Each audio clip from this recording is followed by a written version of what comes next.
Welcome to my cozy little corner. And today I have a February TBR slash all the books I want to read for Black History Month. So I do typically pay attention to what month it is and there's different appreciation. The quotations was kind of crazy. There's different appreciation months for different ethnicities and stuff like that. There's Pride Month, obviously, that's always near my birthday. And I always take this as an opportunity to just remind myself to read diversely. I tend to read a lot of Black authors, anyways, so this isn't really a departure from my TBR, really. So I just want to kind of talk about all the books that I want to read in February, but also the ones I'm kind of prioritizing because it is Black History Month. So without further ado, before we get started, I just want to remind everybody that if you liked the video, please like, subscribe. Tell me a book you're hoping to get to in February, high on your TBR. I'm always looking for recommendations. And if you have any good recommendations for Black History Month, let me know. I'm going to be reading them whether it's February or not, but again, can always use a good recommendation. And let's get started. Okay, so first and foremost, non Black History Month books that I really want to get to this month. I have the Next Expanse book. I think it's book 5. Yeah, if you've seen my January wrap up, I'm obsessed with this series, space opera series, that the space politics in this story, this series is just so fascinating to me. Yes, so we'll be reading that. I also have the second Dresden Files physically on my Kindle. I will be getting to that at some point this month. I am trying to keep up with Dresden Files. Everyone's talking about Dresden Files on the fantasy book space right now because the next book came out, but I'm nowhere near there, so we won't be reading that anytime soon. But I do have the second book, so hopefully we'll be getting to that this month. We'll see. Honestly, it's not super high up on my priority list for this month, but I will get to it when I get to it. I'm also hoping to get to Wuthering Heights. I might just go ahead and start Wuthering Heights because I just finished Hamnet. I might go ahead and start Wuthering Heights because I do want to read it before I go see the movie, which I believe is either next week or the week after. It's the weekend of Valentine's Day, so it's cutting it a little close. So I would like to read Wuthering Heights, and hopefully, if timing works out, I would like to film a reaction and a movie reaction as well. So we'll see. And then on the very, very last back burner, because the rest of the books are more priority, I also have A Spear Cuts Through Water. This is on my 2026 TBR. This is on my 2026 TBR. I would like to get to this. If not this month, it will most definitely be a priority read in the month of March. So yes, those are all of the series and the kind of outliers of my TBR. Now, I have 5 books that I'd like to get to this month. So first and foremost, I read Passing last month in preparation to read The Vanishing Half. The Vanishing Half is kind of like a retelling or in conversation with Passing by Nella Larson. It is about 2 women who are African American, and one decides to completely pass to the point where no one knows that she is not white. The Vanishing Half is a multi-generational take on this story. That's all I know about it. I don't really know much more because I don't really need to know more. That synopsis had me the moment I heard of it. And I read her debut last year called The Mothers. It didn't come out last year, but it was her debut. And I read it last year. It was phenomenal. It was really good. It was more of a quieter story, a simpler story. And this is multi-generational, a little bit longer. Everyone I know who reads it loves it, and this is very high on the priority list to get to. So I really hope I can, because I have no doubt it will most likely be one of my favorite books of the year. That is The Vanishing Half. Next is actually a nonfiction that I have already been reading. I started Frederick Douglass' Prophet of Freedom by David W. Blight. late December, early January, and I've just kind of been picking at it here and there, a couple chapters here and there, nothing crazy. This is a like 42 hour. This is a 42-hour nonfiction biography audiobook about Frederick Douglass. Honestly, it's just phenomenal. It's really good. It's just long and it's not info dumpy, but like I love a biography. I love a memoir, but it's a lot. It's not something that I can binge. So I'm making my way through it slowly but surely, but it's definitely a book that makes sense to read in February. I don't really think I need to tell you who Frederick Douglass is. Something that's really cool about this biography that I like, Frederick Douglass has written so many memoirs. He's written so many books about himself, but he doesn't really actually talk about his personal life. He talked about being a slave, is a big advocate for abolishing slavery, obviously. He was a first hand account of a slave. He liked to keep his complete private life away from his memoirs.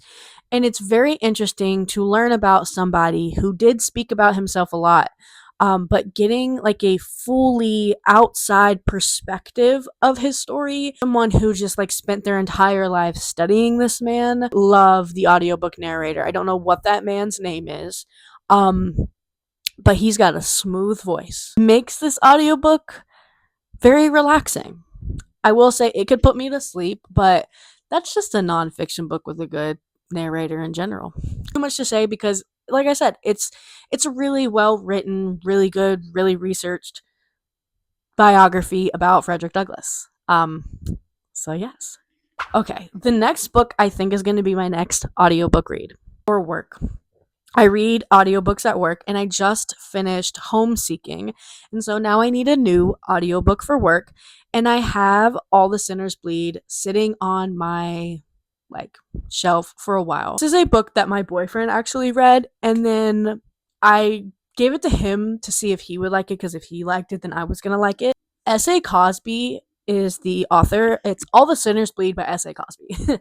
S.A. Cosby is a African American author who writes phenomenal, from what I've been told, phenomenal thriller stories that are a little bit more on the literary side. He has more to say than most thrillers.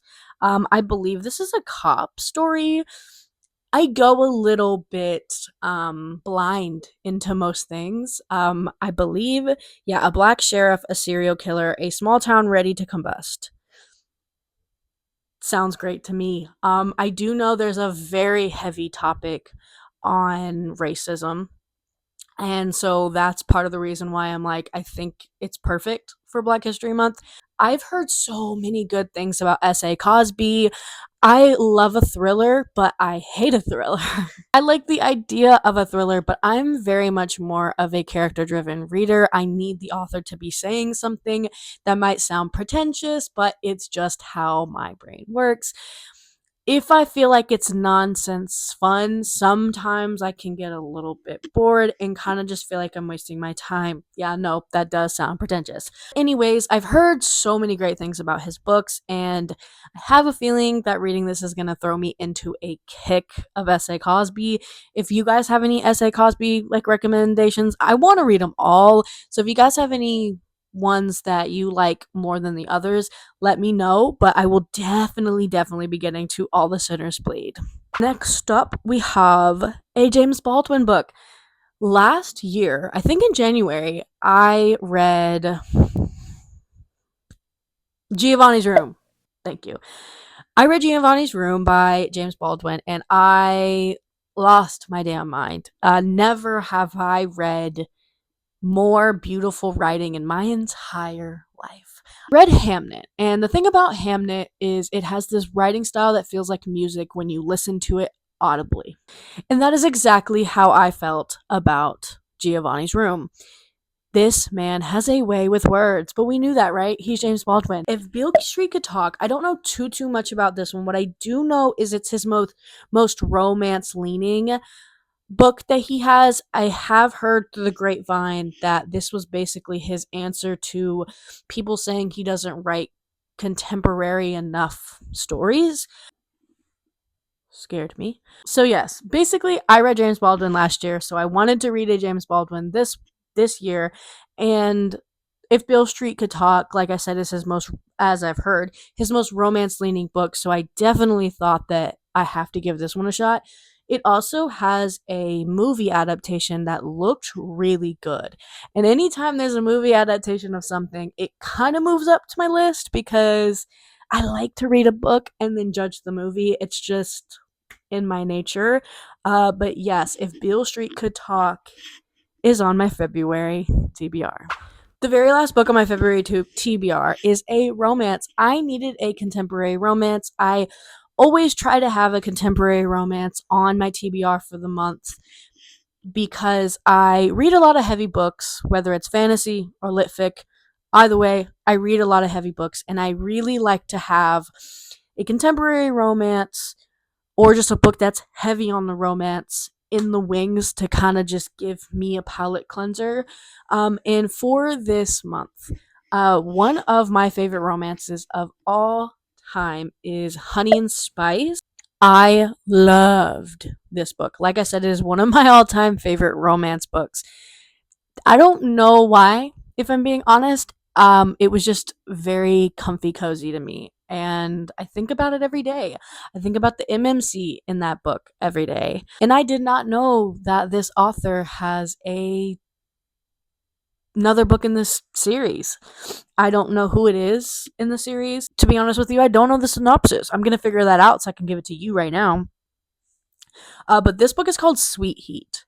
And it is like technically, I think they're like standalone, interconnected standalones, which is always a fun time with romance. I like having, what are they called? Series. I like having romance series in the wings so that I can just keep going to the second one. Yeah, so I totally lied.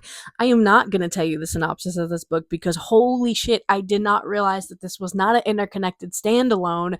This is an actual sequel. Oh my god. Sorry, you're getting like a real reaction right now of me realizing that this is not an interconnected standalone with a different character. This is a actual sequel. Okay, so I guess I'm going to give you the synopsis for the first book because I cannot tell you because I will spoil some stuff. Black British woman who has no interest in love unexpectedly finds herself caught up in a fake relationship with the man she warned her girls about.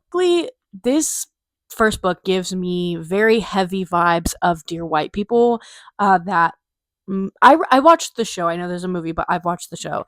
And it's basically on a college campus, and there is the FMC who runs a like radio show where she basically like exposes men in the like college dating scene and kind of like teaches her audience the right way to handle dating on the college scene.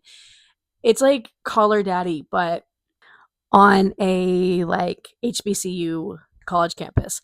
Yes, and the MMC is filming a like he's a film student and he's like filming a documentary, and they start a fake dating relationship that mutually helps both of them, but she's also helping him with his documentary that I think talks about love and like romance or something like that.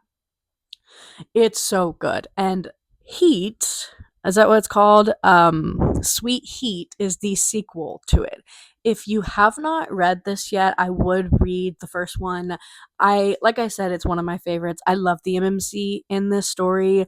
The vibe in the story, the narration style in the story is very, very good. So yeah, this is the last book for February that is on my TBR. If you like this video, please like, subscribe. Let me know, like I said before, what book are you planning on reading in February? Can always use some recs. And if you made it this far, leave me a comment of a red hot chili pepper. I was going to say a chili pepper, and then red hot chili pepper came out. I don't know where my brain is at. So, thanks for watching, and